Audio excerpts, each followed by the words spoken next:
Gorgeous creatures, and welcome to another session of On the Couch with Krazy Chaz, the one, the only, the fabulous. Alright, today's episode is all about invitations and what needs to be in an invitation, be it on a digital or printed platform.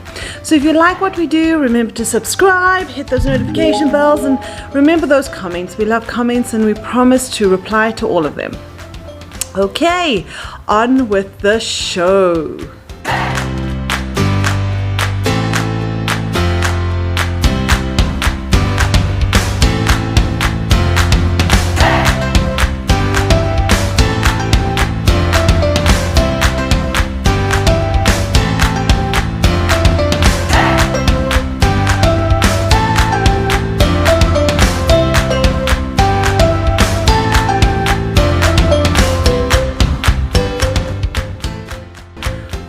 What do we need for invitations? Okay, so the first and most important is who is getting married.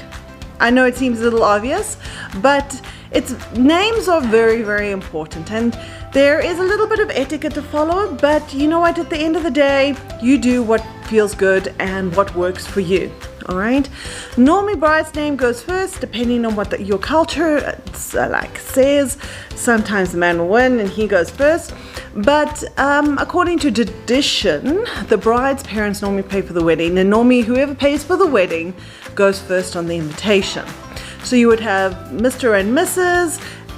asks you to join in the marriage for their daughter to so and so, the groom, with their parents' names. Now, wording can be crazy, and especially in today's complicated relationships, maybe with a deceased parent or somebody who is divorced. So what we've done is we've put a quick guide to wording down in the description below.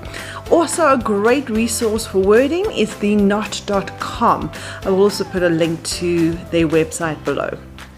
Next one up on the list is the date. Now, I like to include the day of the week on my date. It just gives a little bit more clarity, and it just helps define the date a little bit better for the guests. So I would go Friday the 13th of September 1991. Oh, that date is way out. 2021. I think that sounds a little better. So date is very important. The next one up would be time. Now, I like to use the 100 hours for my times. It just also gives definition and clarity to which 10 o'clock of the day are you talking about, or which 2 o'clock.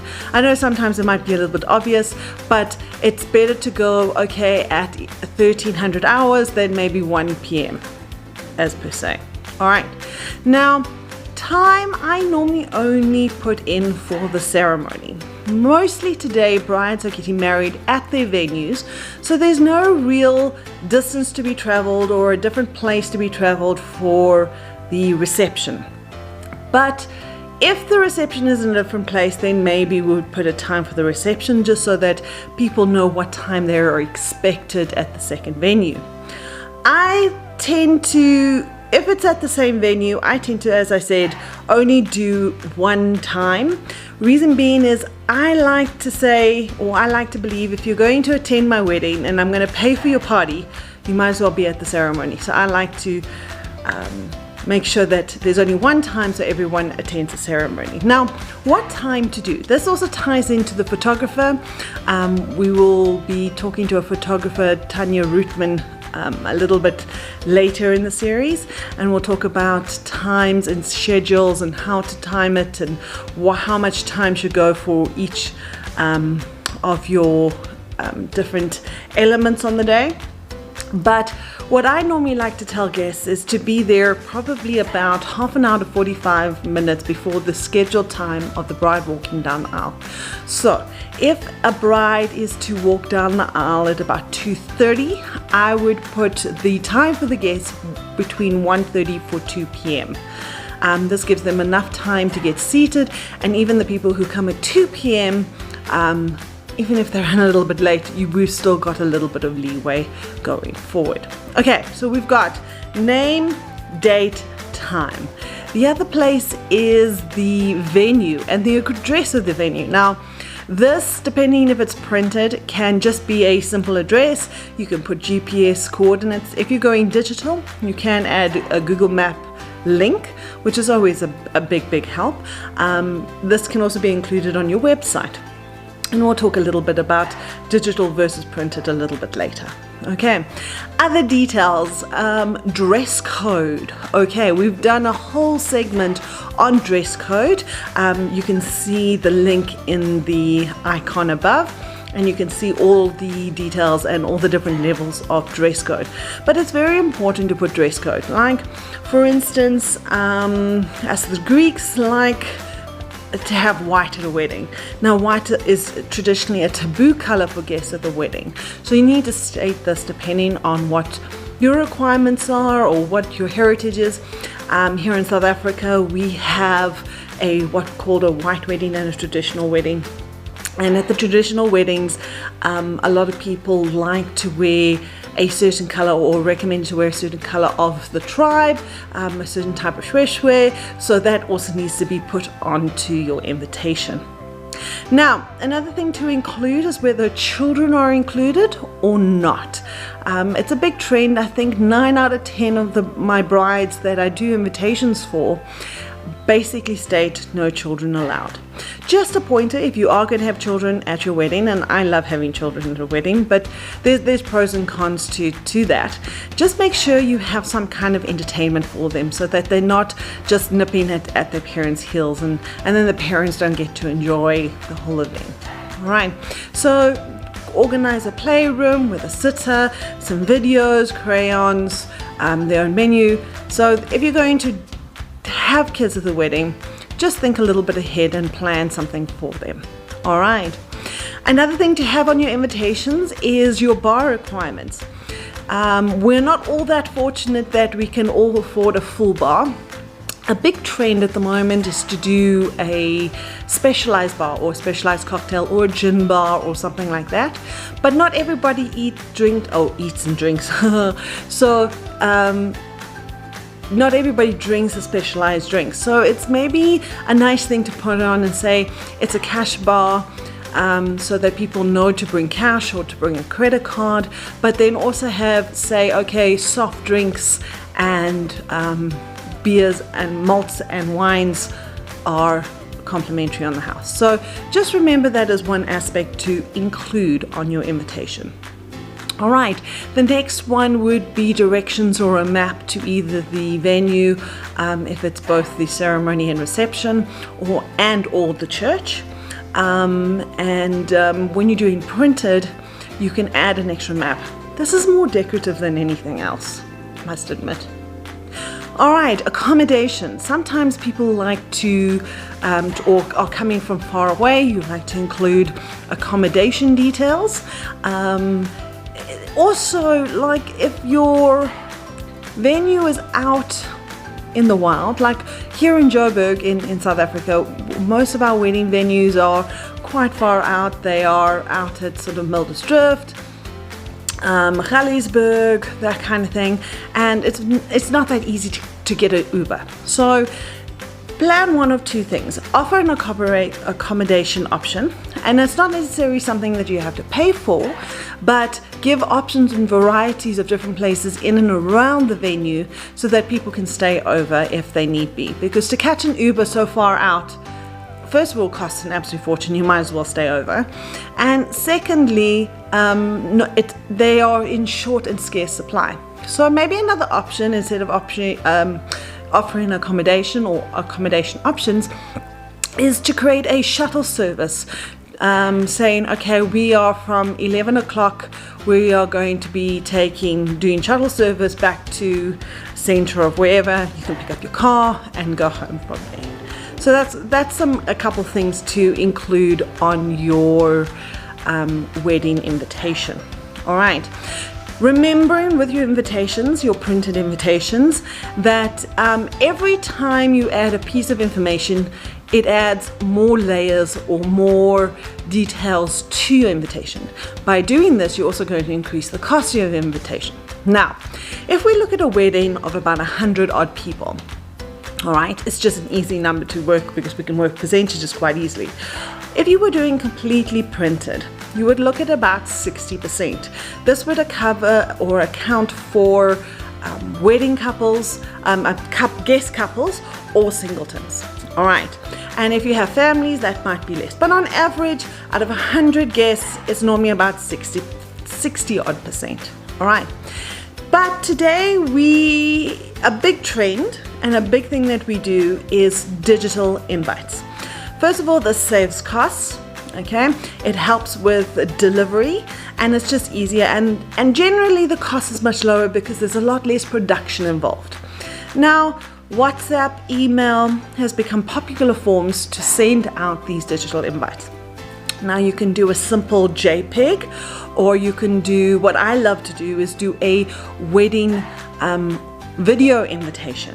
Now normally at this point the clients or the couple has had an engagement shoot, and they have some stunning photos that you can incorporate, put music to, put all that through, and I find this a little bit more formal than just a single page JPEG. It's still a formal event, and you don't want to make it feel like, oh, it's the next party or jewel to go to. You know what I mean? Which is really stunning. And then the other option for digital, of course, is websites.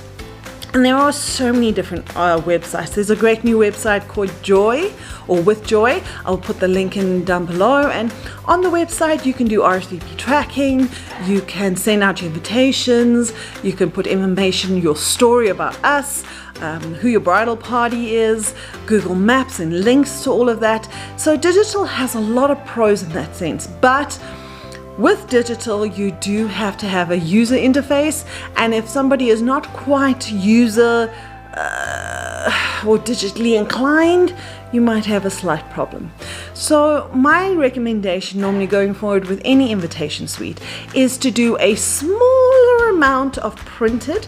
The bonus here is that you could spend a little bit more money. You can make it more luxe. You would have all the extras that you would not normally maybe could afford when you're looking at, say, 60% of your invited guests. So here I would maybe recommend about 20%, and it would cover the immediate families on both sides, parents, so forth and so on. And then go with a digital website that allows you the flexibility to make changes, to distribute new information, to communicate with your guests. You can put links to all your accommodation, all that kind of thing. All right, so that's really, really great. Digital is a great platform, but going forward, I would always recommend a combination of both. The last thing that you need to look at, it's a bit of a touchy subject, and modern brides tend to either leave this off or downplay this slightly, and that is gift registries. Now, back in the day, gift registries on wedding invitations were designed because the bride was going from her parents' house to her husband's house, and they needed to establish a new household, new items, new pans, pots, all that kind of thing for the new house. A lot of brides and grooms now have lived together for so many and have already established a household and household goods. So the gift registry has always, it's been a little bit up in the air the last couple of years. So a big trend is what they call a wishing well, or honey money. I know it's not always nice to ask for money necessarily, but there are some beautiful or nice wording that you can use for wishing wells, and I'll put links in the description below, that you can do something quaint. I'd rather prefer your presents and not your presents, but if you'd like to indulge, here we go. All right. People like to give gifts. They like to not necessarily do a monetary thing. It's funny, people think that a plate or a bowl or something as a physical means more than giving you a 200 Rand donation. Do you know what I mean? So my recommendation also to new brides also comes from my own experience. I've been married 17 years, And what I wanted in my 20s is very different to what I wanted in my 40s. So I always say, if you're going to put a gift registry, maybe do your wish list gift registry. So maybe put dinnerware on there that is for special, like your special Noritakis or your special high-end stuff that you can build on and have a nice dinner service when later on, which is maybe not as I said, as important in your 20s as your 40s, but that's nice to have. And a silver cutlery or canteen again is, and you can have a couple of people contributing to that. So there are a lot of different options. Just think carefully about it and do what feels good for you. Alright, so some tips and guides for your invitations. Remember to proofread, okay? What we have done a whole episode of what to do or what to think about before printing. We'll put the link in the icon above. Go have a squiz at that. That is a really, really interesting episode. And so just a brief overview. Proofread. I know I keep saying that. I know it's one of my biggest things. So get your friends to look at it, or get your husband or your stationer or whoever it needs to be. Have it overlooked, because sometimes when you look at something, the same thing, you tend to miss it because you see it all the time. All right, so proofread. If you are going to print, remember to print a couple extras, because there's always one or two people that you forget that, oh, I should have put them on the list, and you never do. So it's always great to get a little bit of extras, and also remember to keep one or get made one up for yourself as a keepsake. I know it may not seem important at the time, but again, in time, it works nicely. All right, consider your wording. As mentioned, I will leave in the description how to word your invitation, and this not only goes towards who should be first on the invitation, but how do you want to make it formal? Do you want to make it fun? Do you want to make it casual?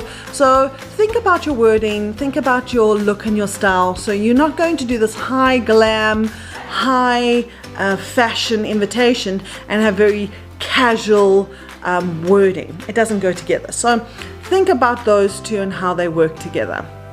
All right, think about how, if you're going to be doing printed invitations, how you're going to distribute these invitations. In the States and overseas, postal system is fantastic. 2 to 3 days, and most people would be able to get their invitations. Here in SA, we're slightly different. We mustn't rely on the postal system, and couriers can get quite expensive. So when you're thinking about distributing, also think about the timeline you want to do it in. Okay, invitations can go out anything between 4 to 2 months before the wedding, all right, allowing a 1 month RSVP date timeline. Okay, if you need to be driving out to every single person to deliver these, or to give them out to your bridesmaids to deliver, just think about when you need them and the time that it's going to take to deliver everything. Also take into consideration that putting a wedding invitation suite together can take anything between 3 to 6 weeks, depending on communication with your stationer, the back and forth in designing, you know, all those kind of things. So I would look at your invitations probably in your planning about 6 months before the wedding. You can also talk about on day, which will make the process close to the time a lot more smoother, so we know what to anticipate as stationers. Okay, all right, so I hope you have a little bit more insight to your invitations and what needs to go on it. Another big plus if you're going to do any kind of printed invitation is, guys, you need to address your envelopes. It's very, very important, because if you've got a limited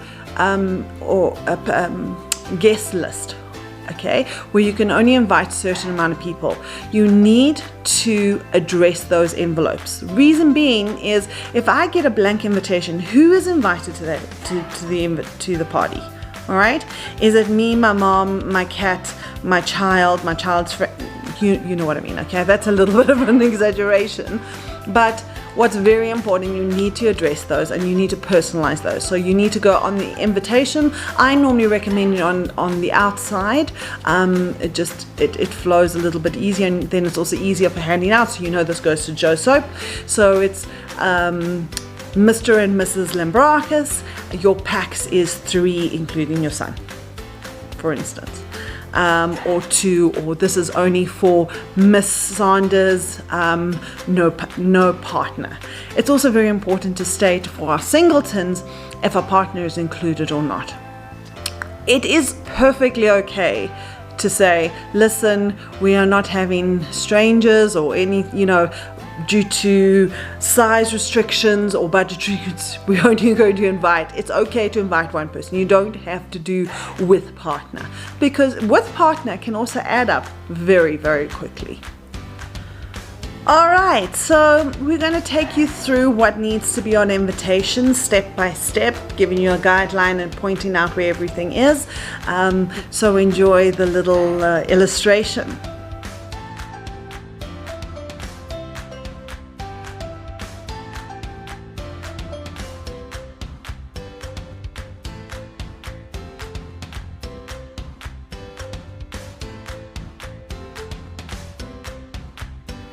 Okay, my lovelies, so I hope you got a little bit of insight into what you need for your invitations. Remember, in the description we've got some information and some PDF documents on our website. Remember to check out all the associated videos, which we'll link in above. I hope you've enjoyed this episode. You'll see that we've had a little bit of scenery change. We've had a little bit of a equipment upgrade, so we've had to find our whole feet, as you say, wet the feet. But I hope you've enjoyed it. I hope you've enjoyed the scene a little bit different. We're going to give you a little tour of all the invitations and items that we make, just as an overview to invitations.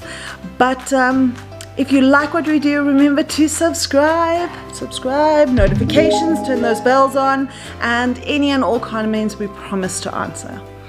Okay, until the next time, stay gorgeous.